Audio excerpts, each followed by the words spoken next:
What if your designs could actually run your operations? That's where Autodesk for Ops comes in. In 2025, Autodesk is not just about 3D models. With tools like AutoCAD, Revit, Fusion, and Autodesk Construction Cloud, teams can plan, build, track, and manage projects in one connected systems.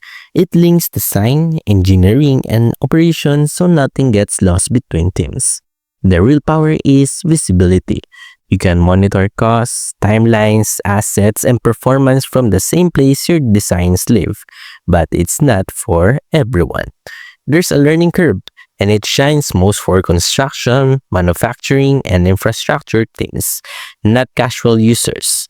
So if your business lives between design and delivery, Autodesk keeps everything aligned. Like the video, subscribe, and comment what platform you wanted review next.